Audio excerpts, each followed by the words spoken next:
Enzo! And Sabia! Welcome! This is my family! Good day! So today ay family day kaya aalis kami. Papunta kami ng Alabang kasama ng family. So andito si Enzo, si Sabio, si Mami at si Tita Ella. Ayan si Enzo. Nagmamasid sa labas. Nakasakay kami sa van. Tahimik siyang nagmamasid. Kasama si Mami. Okay. Ayan, si Sabio. Sabio, ikaw na. Naglalakad si Sabio. Kasama si Daddy. Nakarating na kami. At napaaga kami dito sa ano ba to? Sa Festival Mall sa Alabang. Dahil ang bilis lang ng biyahe. Wala pang isang oras, dumaan kami sa may Villar City Road. Yeah. Si Andeng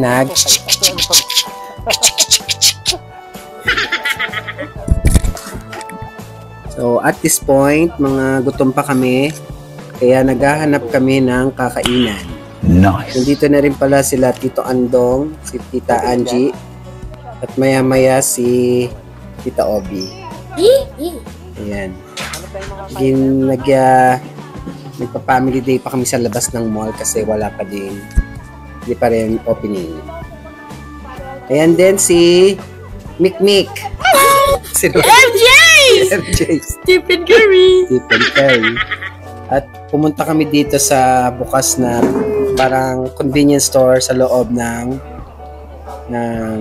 Festival Mall. Malapit nang magbukas at mahaba ng pila. Ayan, success! Bukas na. At ang una naming pupuntahan syempre ay palaruan dahil yon ang request ni Tito Andong. Galing mo! Maglalaro siya. Ay, si Tita Obi pala. At this point in time, gutom pa rin kami ulit dahil ang kinain namin ay konti lang dun sa convenience store. Kaya naghahanap kami sa labas. At ngayon, nakakita na kami ng kakainan dahil di na namin sasabihin ang pangalan dahil hindi sulit ang aming binayad. Hinintay na namin ang libreng halo-halo na aming pinagsaluhan sa labas ng garden area ng Festival Mall. Buti na lang dito ay nawala ang aking sama ng loob dahil kay MJ na kumakain ng halo-halo at na pinaghati-hati ni Tita Obi para sa mga kabataan.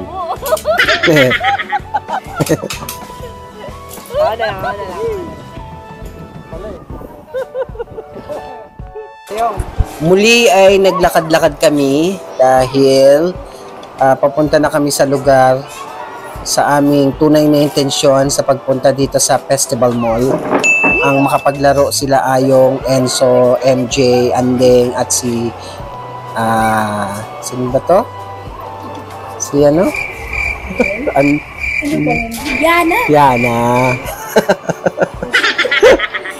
Pumunta kami sa Pixie Forest. Sa photoshoot muna sila sa mga kartong may design yung halaman at mga dwarfs.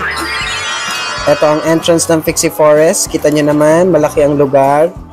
At maraming pwedeng paglaruan ng mga arcade, mga rides. So, una nilang nakita na kanilang sasakyan ay ang ano ba yan? Umikot? Yung ano ba yan? Yung umikot? Ferris wheel. Ayan. Nahanap nila yung Ferris wheel. Nagbabayad na si Tita Ella para makakuha ng ticket. Si Tita Obi pala. At yan, aakyat na sila. Gusto rin sanang sumakay ni Mami. Kaya lang, hindi siya pwede dahil mabigat siya. Yan, panoorin natin ang kanilang experience sa taas ng Ferris wheel. Iiyak. Iiyak. Naiiyak daw dyan. Tingnan natin kung sino iiyak. Diba? Tuwan-tuwa sila. Kaya na si JB. Tito JB. Kuya JB.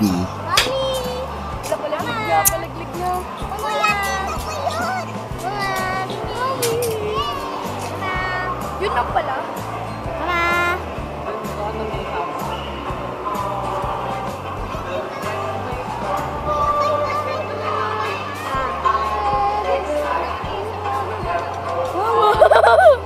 Yung mukha yan.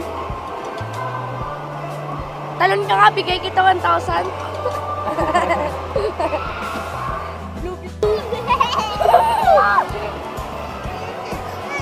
Stop! Mami! At yan na nga, natapos ng Ferris wheel. Na photoshoot muna bago umuwi. Pagkatapos ng Ferris wheel. Hindi pala, picture lang pala yan. Hindi pa pala uwi. Dahil marami pang pupuntahan dahil napakalaki ng lugar ng Festival Mall. Pagkatapos sa Pixie Forest, may nakita pa kami na pwedeng puntahan ang Excite. Wow! So, dito sa Excite, marami kang pwedeng sakyan na hindi lang pambata, pwede rin pang adult.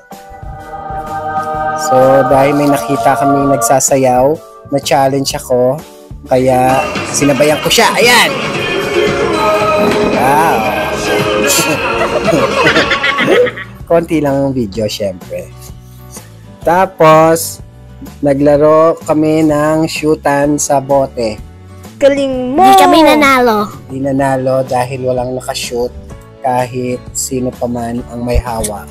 Pero pagkatapos niyan, si KJB naglagay ng ring, tapos yung sumunod ay nakanalo ng teddy bear. Yeah. Kung hindi na natin nakita yung pagkapanalo ng teddy bear, bumili na ng ticket para makasakay dito sa super hyper roller coaster. Ayan na. Sino sumakay? Ako! Kasi Ayong. takot si kuya. Si Ayong, Enzo. Ay, hindi pa sila. Hindi kasama siya. Yung bumper card tayo. Saka sila. Ayan na. Ayan na. Videohan natin. Paparating na yung Roller coaster. Hindi, magsisimula pa lang pala. Mabagal. Ayan. Oh. Kasan kami? Tapos sino yun? Sino nasa nagpapasan? Si Andeng. At hindi sumama si Enzo. Kami na lang ay bump car. Dahil kami lang dalawa. Nagpakitang gilas kami sa aming talent sa pagtatry. Sayang. At yun ang aming sakay, ang aming experience sa mga rides. Dahil dyan, dahil kami hindi nabusog sa una naming kinainan, nagkaya si Tita Obi at siya ang nagbayad dito sa sa SNR. Bumili siya ng pizza at kami ay totally nabusog na. Ito ang last part, ang decathlon. Ngunit wala kami masyadong nabili. So yun lang po. Hope you like our video. Thank you!